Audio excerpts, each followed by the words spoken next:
Hi guys, welcome back to my channel. My name's Samantha, and today I'm going to go over the books that I hope to finish for the last week of middle grade March. So let's get started.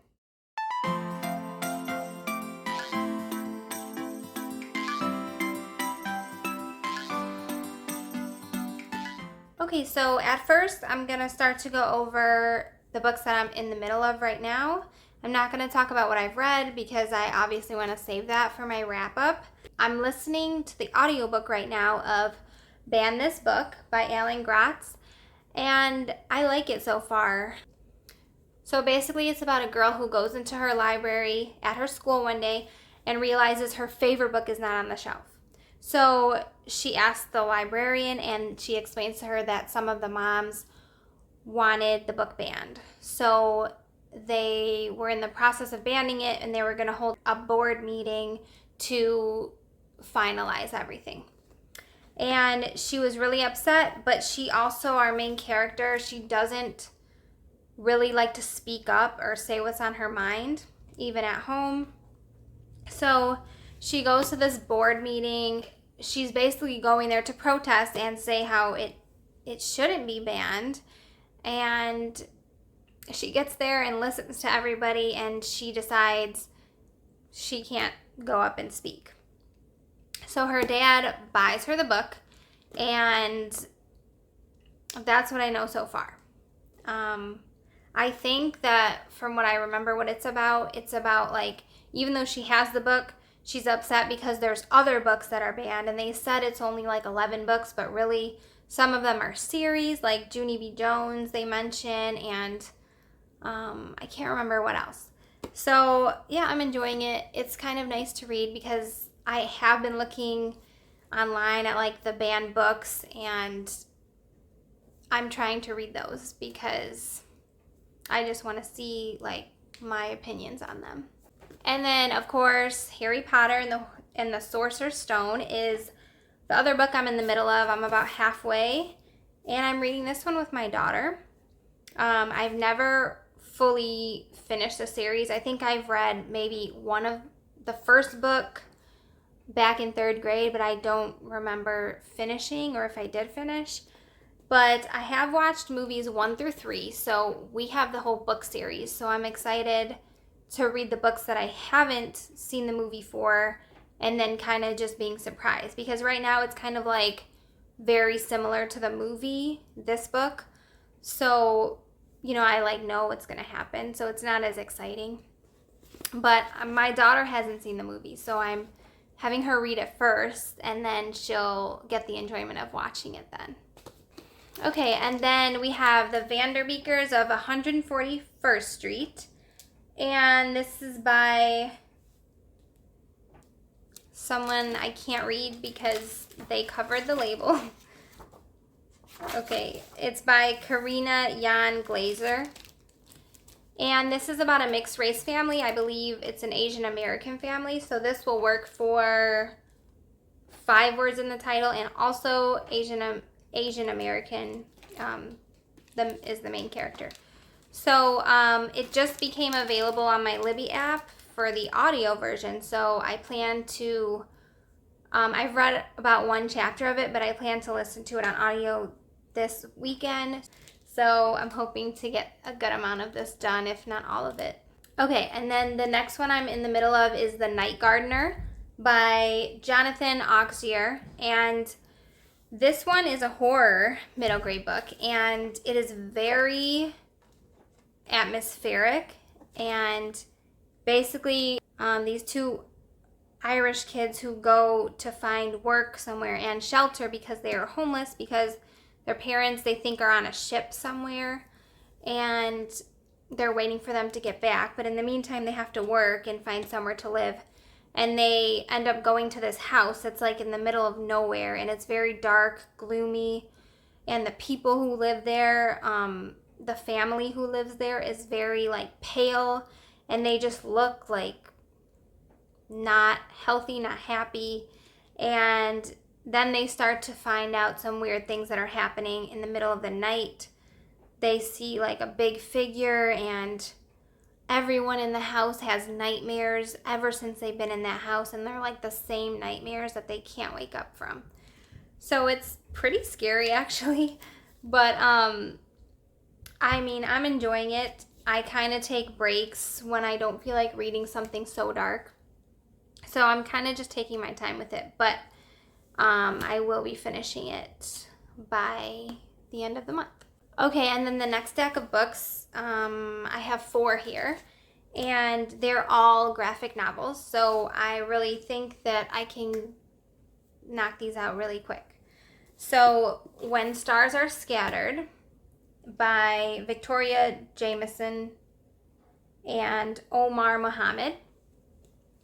And I've heard a lot of good things about this. I think it's about 2 brothers who are in a refugee camp in Kenya, and they end up being there. It was supposed to be temporary, and they end up being there for like 7 years.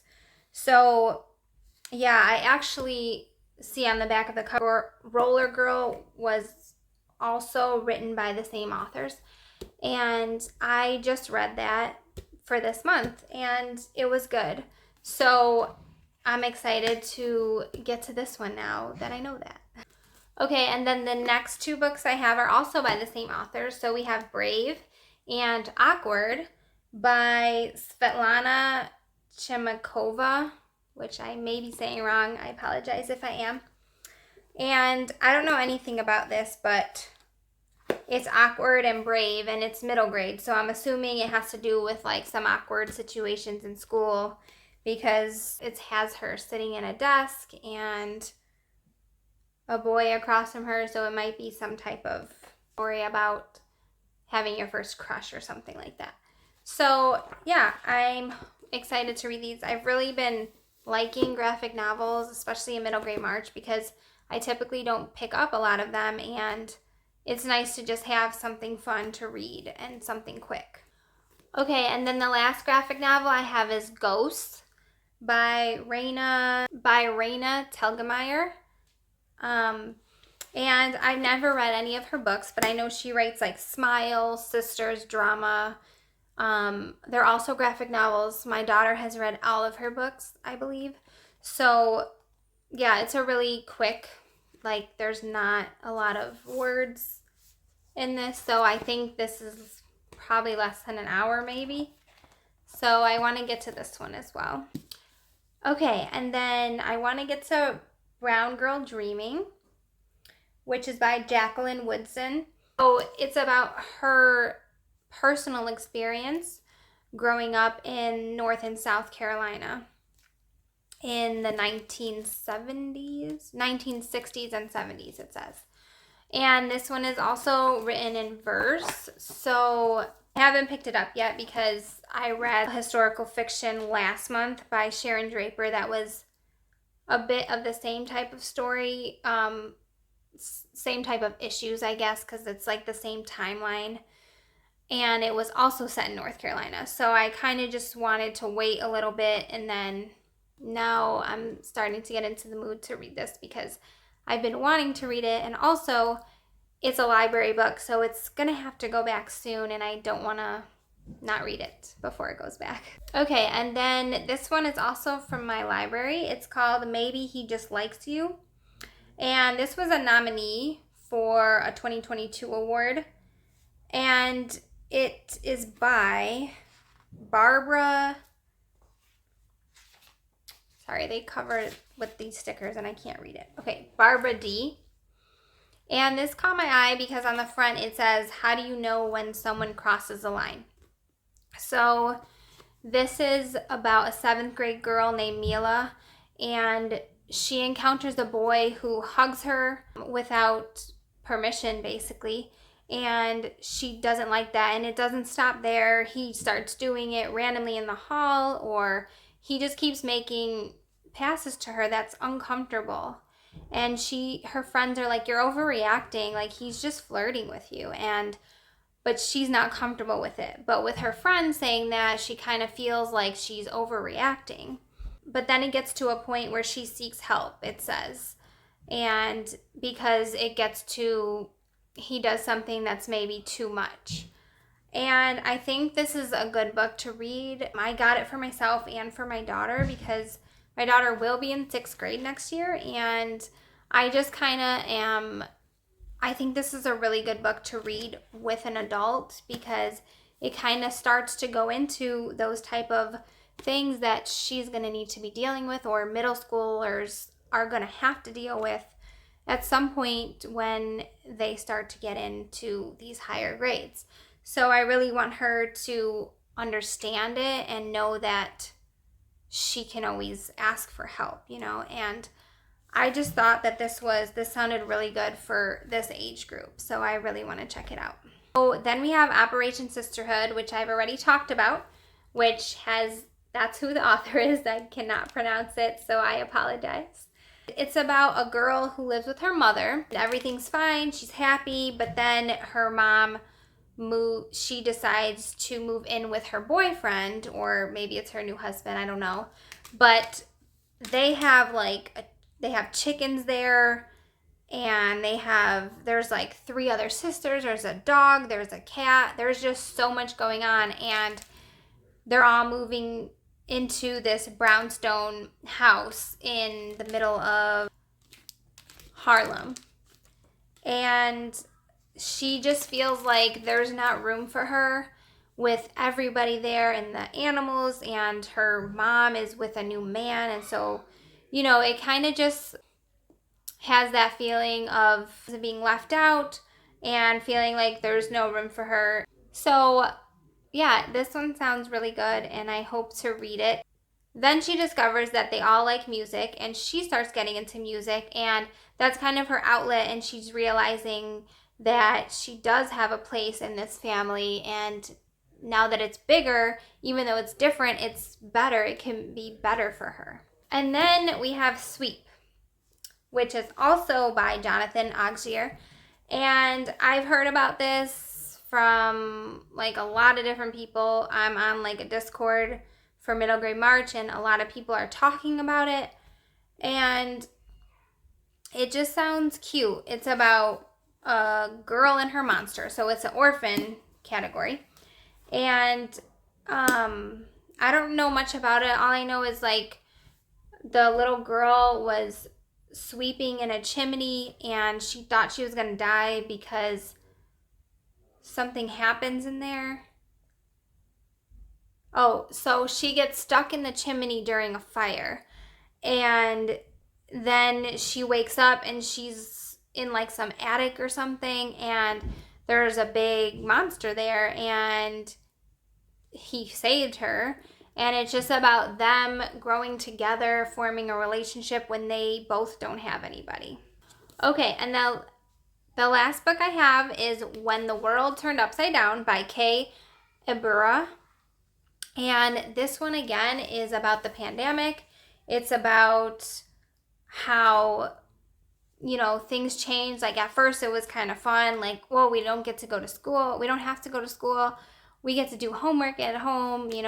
It was kind of like a comfortable feeling, I feel like, at first, at least with my kids.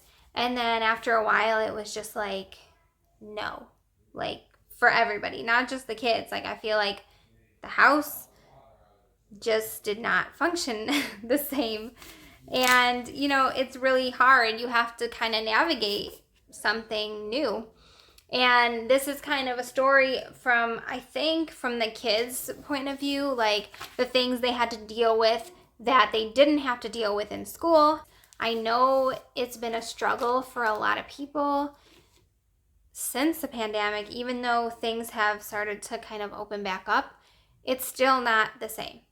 And I think that it's really important to acknowledge those other feelings. A lot of people were affected by it negatively, and they don't always feel like comfortable talking about those emotions. So I'm just interested to see what this book is about regarding that. That's it. So those are all the books that I want to get to before April, and I think that I will do it. So I may end up doing a reading vlog this weekend. I'm not positive. So, but that's it. Let me know if any of these sound good to you, if you've read any of these, which ones I should prioritize, because in case I don't get to all of them, I want to read the best ones. So thank you so much for spending time with me and watching this video. Please like and subscribe if you want to see more videos. I'm definitely trying to get more consistent with making videos. I really would like to do 1 to 2 a week. So that's the plan. And yeah, I hope you found some that you might want to add to your TBR. So thank you again. Bye.